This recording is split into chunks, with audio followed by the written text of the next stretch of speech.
Seguimos hablando de los 30 años del atentado a la AMIA. Ayer compartíamos el comunicado de APEMIA, de la Agrupación por el Esclarecimiento de la Masacre Impune de la AMIA, que se publicaba por estas horas en el diario Clarín, hablando de un pacto de impunidad contra la verdad, destacando allí la condena al Estado argentino por parte de la Corte Interamericana de Derechos Humanos respecto de la responsabilidad del Estado en garantizar la impunidad y reseñando también lo que han sido ya más de 2 largas décadas de tarea de APEMIA en oposición a la historia oficial que ha permitido que esta causa no se cierre. Y durante la tarde hicieron una exposición de una primera lectura a parte de la documentación, digamos que es, por lo que comentaban ayer, realmente voluminosa, tanto en kilómetros o en toneladas, pero que ya en lo que pudieron abarcar deja algunas consideraciones interesantes para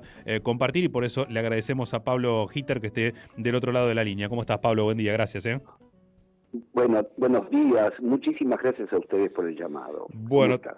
bien, tuvimos la posibilidad, gracias a la transmisión allí de los compañeros de la retaguardia, de escuchar la exposición, y parte de las hipótesis que planteaban, ¿no?, con esta lectura era poder sumar evidencia respecto de que en realidad hay un trabajo ahí del Estado, de los servicios de inteligencia, para poner el país en camino hacia la guerra del Golfo, decían, ¿no? Me gustaría que puedas comentarnos algunas consideraciones al respecto. Bueno, sí, te quiero hacer también una corrección. Te hago los comentarios. Efectivamente, lo que nosotros pudimos ver en ese material muy voluminoso que pudimos arrancarle al Estado a través de los distintos gobiernos, pero que a partir del año 2015 fue llegando a la Fiscalía. Digo, a través de ese material muy voluminoso en esta primera lectura pudimos comprobar que el Estado está muy implicado, profundamente implicado, en la construcción de lo que fue después un atentado. Al atentado no se llegó de la noche a la mañana, ni fue una sorpresa para el Estado argentino. A pesar de lo que el gobierno en su momento, el mismo 18 de julio y durante la primera semana decía, esto no tuvimos avisos previos, que quede claro que no tuvimos avisos previos, pudimos constatar que meses antes del atentado hubo avisos previos de los gobiernos de Israel, Francia, Estados Unidos, Brasil, Paraguay, Uruguay, Chile, y que en los depósitos de la CIDE estaban esas alertas tempranas. El tema es que esto ya demuestra por sí mismo que se trataba de un plan, al menos de ocultamiento de un hecho en el que todavía no sabemos cuánto participó el Estado argentino. Esto por un lado. Por otro, pudimos constatar que el Estado argentino venía preparando su participación en futuros eventos desde el año por lo menos 72. Es difícil comentarte o entender primero, y luego comentar en una audición de radio por qué 22 años antes de un atentado ya se estaba preparando. La corrección que te estaba tratando de decir es que no era para aplicarlo a la guerra del Golfo, sino al revés. Hubo muchas corrientes políticas que suponen o afirmaban que haber participado en la guerra del Golfo en el año 91 fue el origen de los atentados en el 92-94. Nosotros no pudimos constatar eso. Lo que sí pudimos constatar es que hubo una preparación previa que implicaba la decisión por parte del Estado argentino de controlar a las colectividades en Argentina, hijas de gente nacida en países árabes o en países europeos de origen judío. Entonces el control sobre estas colectividades y su valorización jugaba un papel muy importante para los servicios de inteligencia en el país antes de los atentados y ayudaban a perpetrarlos. Eso es un poco la síntesis más fuerte que te puedo comentar, ¿no? Bien. También se hizo hincapié en la lectura de parte de fuentes abiertas, ¿no? Como eran los cables de Telam, el doctor contaba Ujú. Laura Ginsberg, en la construcción Sí, de una narrativa específica a partir del atentado, ¿no? claro.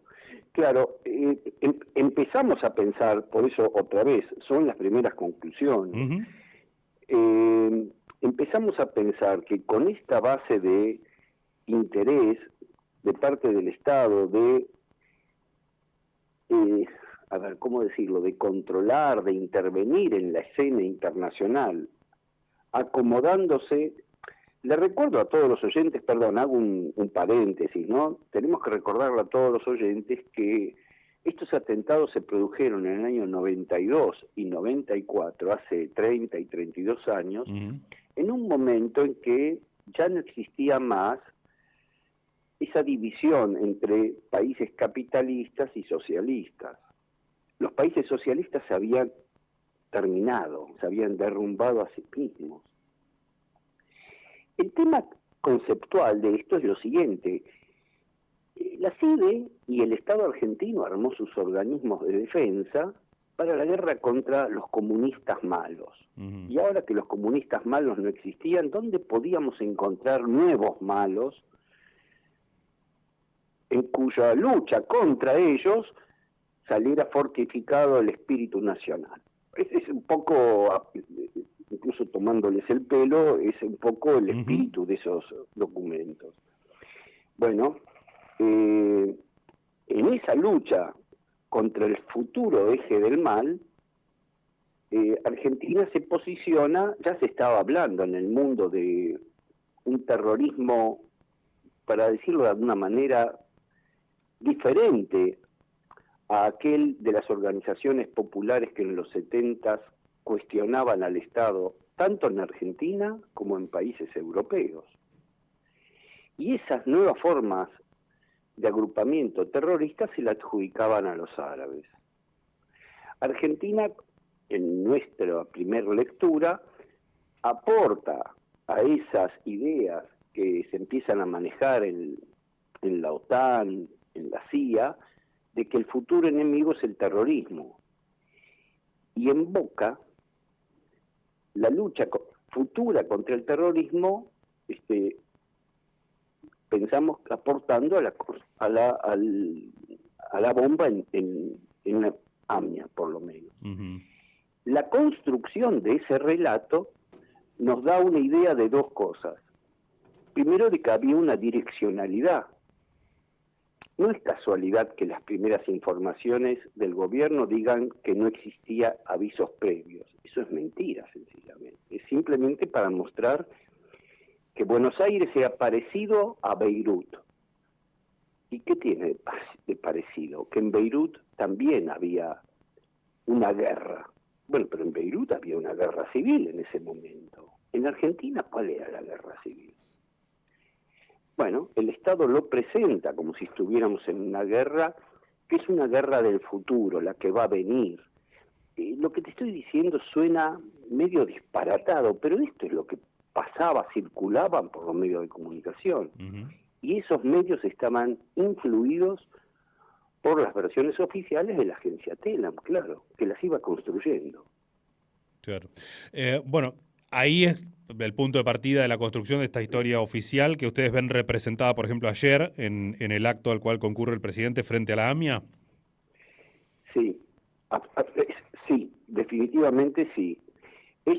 Empieza ahí a construirse la historia oficial, y lo peor es que el presidente, lo peor que nos está pasando en estos días es que el presidente ratifica nuestra vieja denuncia, esa que vos comentás incluso que salió publicada en Clarín anteayer, en la edición gráfica, donde decimos que hay un pacto de impunidad contra la verdad.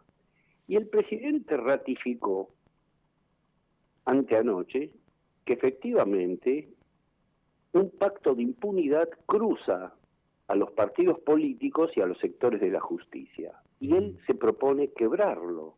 ¿Y cómo va a ser? Bueno, imponiendo una ley de juicio en ausencia para condenar eternamente a los iraníes. Pero eso no es una quiebra del pacto, es una ratificación de la impunidad, porque es, en nuestra opinión, mentira que haya pruebas contra Irán, que es lo que de todas maneras tiene que ser condenado para dar por cerrado este capítulo político-jurídico de una construcción ajena a la verdad que tiene implicancias internacionales, porque Argentina se va a posicionar eternamente contra los iraníes.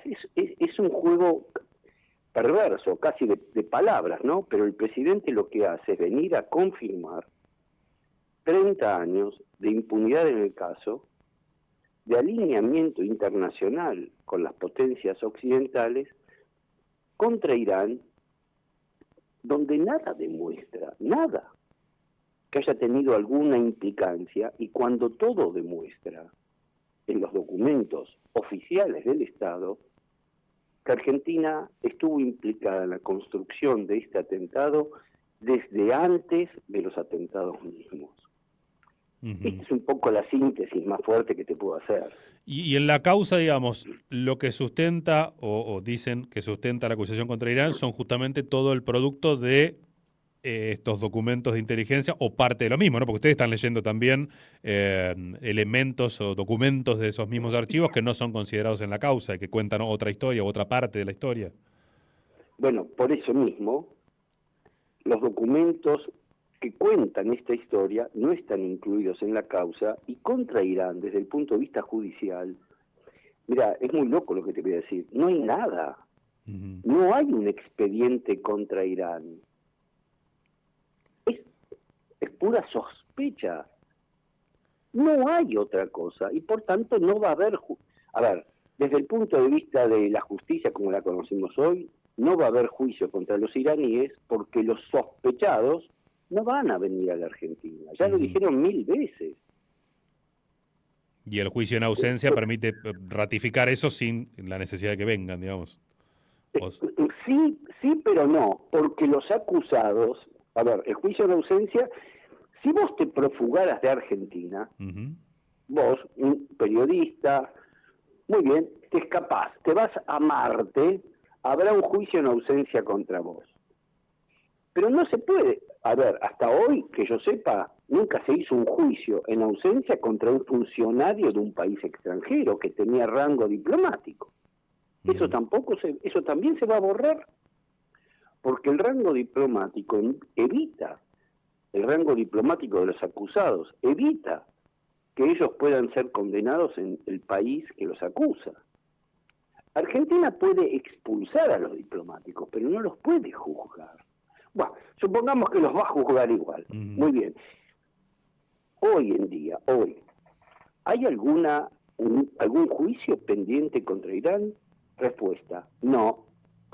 ¿Y por qué no hay una acusación contra Irán? Son construcciones mediáticas.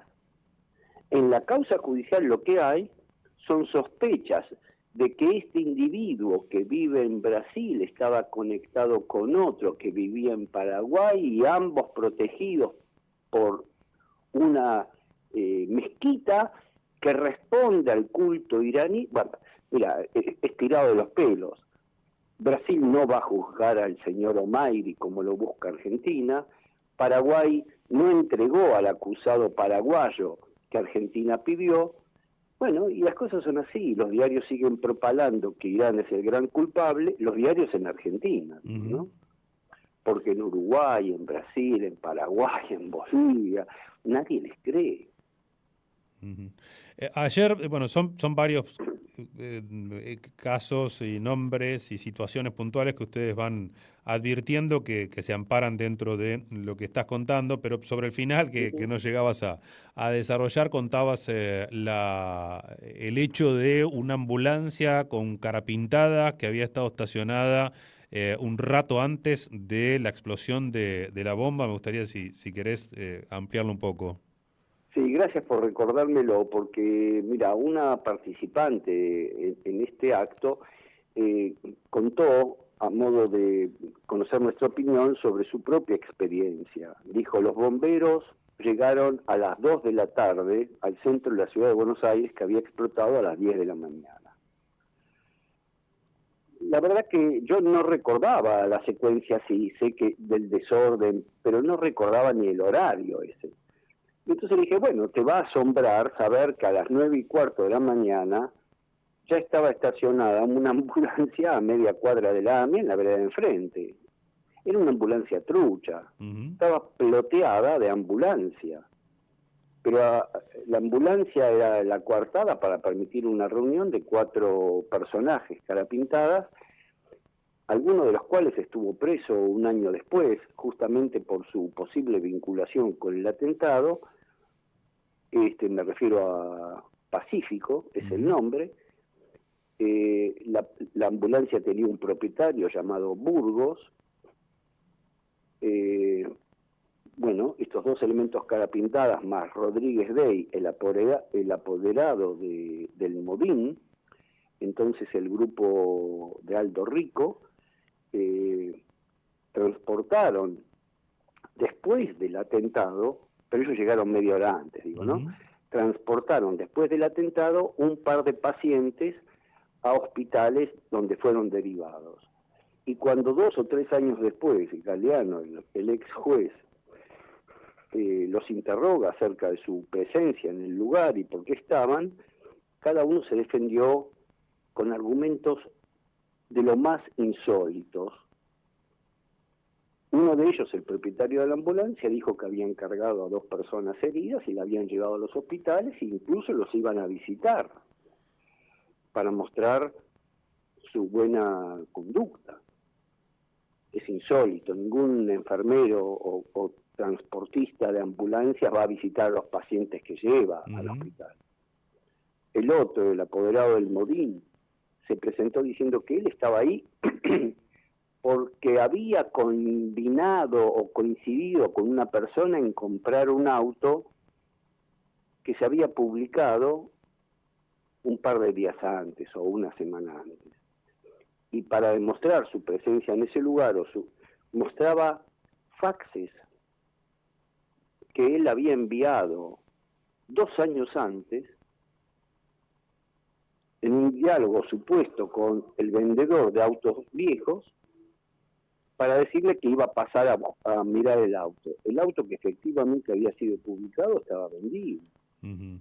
Pero quiero decirte, nadie se presenta con un fax a un juez 2 años después del hecho, mostrando que él quería comprar autos usados en un país donde los autos usados se roban. ¿Me explico? Sí, ¿y qué ocurrió con estas personas respecto a su situación judicial y también el vínculo político? Porque el Modina, que en aquel entonces, o luego, sí, fue se disolvió al dualdismo, ¿no? Claro, y ahí... Entonces, bueno, nada, ahí ya estaban todos libres. A ver, de los 4 que te estoy comentando, uno se fue del país. No, hay algunos datos en los archivos que dicen que ese señor se fue del país horrorizado por la ideología de sus compañeros. Pero son datos, nunca el juez lo llamó a declarar. Otro, Pacífico, así se llama, estuvo preso 1 año y algo y bueno, fue acusado por tráfico de armas y no por su participación criminal en AMIA. Y como nunca le pudieron demostrar haber traficado armas en relación al caso AMIA, lo largaron. De Burgos no sabemos nada y Rodríguez Dey va a hacer su vida. Nada pasa, no pasa nada.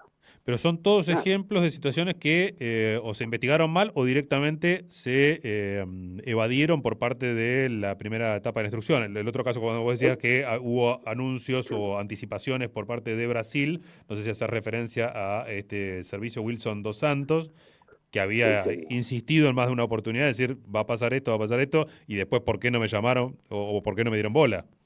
Exactamente, Wilson dos Santos, enojado porque no le dieron bola, se presentó el mismo día del atentado a incriminar a la cónsul Fasano en el consulado argentino en Milán exigiendo explicaciones, y ahí coordinaron una reunión con la gente de CIDE en Roma al día siguiente.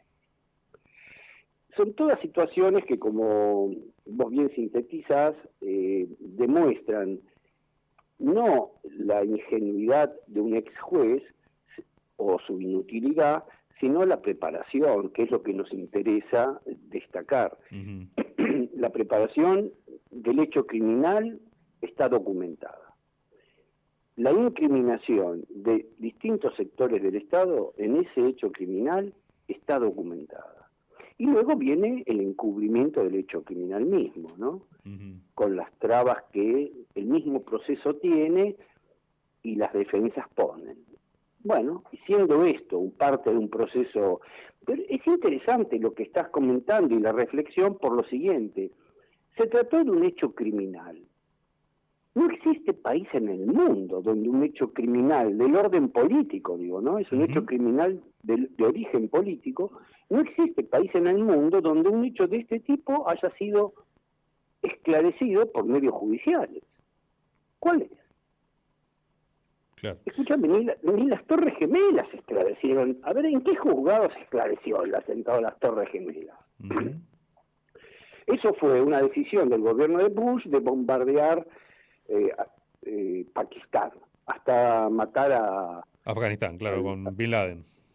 Exactamente, pero no es que hubo un tribunal en los Estados Unidos que dijo, uh-huh, veo que esta prueba, pero la defensa de Bin Laden opinó otra cosa. Eso no existe. La misma decisión del Estado, la misma decisión del Estado argentino de judicializar un crimen político de esta envergadura es una demostración que no merece el nombre de ingenuidad. Uh-huh. Es un hecho para nunca terminar de esclarecerlo. Pablo, entonces, digamos, sí. Más allá de que vos decís, en la causa no hay ningún documento que sustente algún tipo de responsabilidad por parte de Irán. ¿Hay alguna hipótesis que tenga algún rol Irán o algún otro actor externo, más allá de los servicios y el actor netamente local? Mira, a ver, hipótesis las tengo yo. Uh-huh. Te insisto, en el expediente eso no existe. Uh-huh. Precisamente porque para tener en el expediente alguna, o que resulte del expediente alguna hipótesis, tenés que tener pruebas, indicios, tenés que tener... Bueno, eso se quiso construir, pero nada de eso aporta, y eso se quiso construir hace muchos años. Uh-huh. Entonces, el otro problema que hay, sí, en el expediente, es que hay un grupo de fiscales negados a estudiar la participación argentina. Negados. Uh-huh. No te digo ya negados a evaluar los archivos desde un punto de vista independiente, es que se niegan a considerar la participación argentina incluso de ciudadanos argentinos. Entonces, si no hay conexión local, no tiene ningún sentido de que haya un juicio local. Salvo aportar a la construcción internacional de una juridicidad contra los iraníes, los coreanos, los sirios, bueno, y por eso los jueces argentinos tan dóciles en el derecho acaban de sacar un fallo de casación diciendo, bueno, ahora van a poder ir a la Corte Penal Internacional, pero no porque haya prueba de algo. Por eso este juicio o estas presunciones no van a ningún lado. Vamos a suponer que mañana Irán se allana uh-huh. y dice, bueno, mándame las pruebas. Ya lo hizo, está claro. Y Argentina dijo, no, de ninguna manera, ustedes tienen que venir a mi país. Y es el presidente de otro país el que te dice, flaco, si querés nos sentamos a hablar, pero mandame las pruebas. No tenés nada. Son puros discursos, son una banda de charlatanes. Esta es la esencia de ese juicio, de ese expediente que tiene arriba de 600.000 hojas y que no tiene ningún destino. Es como dice mi ley. Un expediente judicial sin propósito ninguno y que nunca va a conducir a la verdad. Entonces vamos a condenarlos igual. Bueno, bien. Punto final para un proceso judicial y muy probablemente punto final para cualquier razonamiento de orden jurídico en nuestro país. Ujú. Los atentados políticos no se penalizan. Vos tenés que decir, sí participé, no participé, tenés que poner las pruebas arriba a la mesa, pero no discutirlo en materia judicial o mediática como si fuera un trámite común. Ahí no va a resultar. Ahí la propuesta de ustedes de la comisión independiente. Exactamente, por eso propusimos ya y volvemos a proponerle a todas las organizaciones sociales y políticas del país constituir una comisión independiente, poner los archivos arriba de la mesa y sacar conclusiones que, en caso de ser coincidentes y de ser útiles, tal vez algún día podamos ejercer el derecho penal para acusar a algunas personas concretamente, pero mientras tanto todo lo demás es mentira.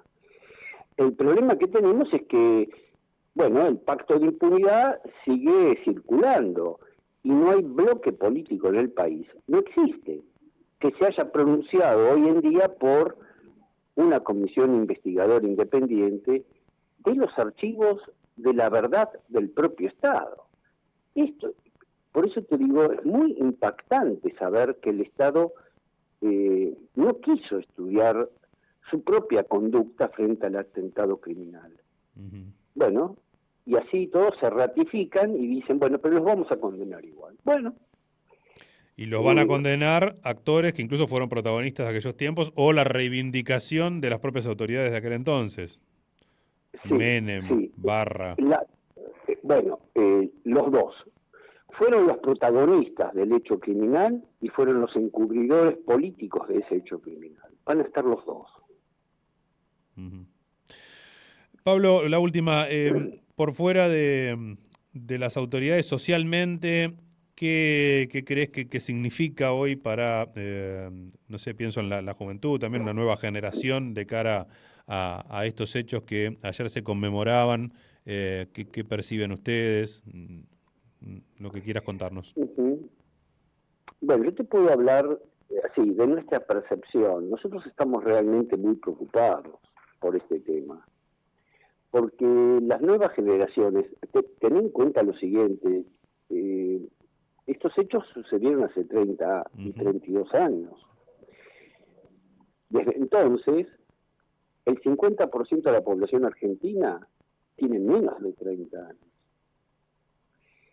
Bueno, ninguno lo vivió en persona, pero todos estuvieron traspasados por la información de basura que le tiraban por la cabeza todos los días durante 30 años. Entonces me da la impresión que hay como un consentimiento cuando escuchan hablar de esto no es casualidad, es parte de un deliberado propósito de confundir, que dicen que sí, y ellos mismos reconocen su confusión, pero no la pueden superar, porque el Estado no abre las pruebas. Entonces estamos ahí en esa oportunidad de la que hablábamos en el artículo de Clarín. Hasta la Corte Interamericana, una organización de las Naciones Unidas, ha condenado al país. Pero en el país de los autistas son los presidentes.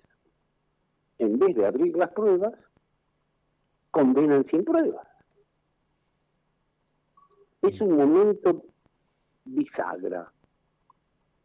Puede abrir una oportunidad para el esclarecimiento si el gobierno y el Estado estuvieran dispuestos a abrir las pruebas y a constituir una comisión investigadora. O pueden condenarnos definitivamente al cuentismo, para llamarlo de alguna manera. Hablamos y nos contamos historias como si creyéramos en ellas. Acá nadie cree en lo que le dice el gobierno. Nadie. Pablo, muchísimas gracias por este rato. Hasta pronto. Bueno, yo espero que haya sido de utilidad y que podamos compartir nuevos momentos como este, que para mí también fue muy grato poder conversar con ustedes. Espero que les haya sido útil. Gracias. vaya muy bien. Hasta pronto.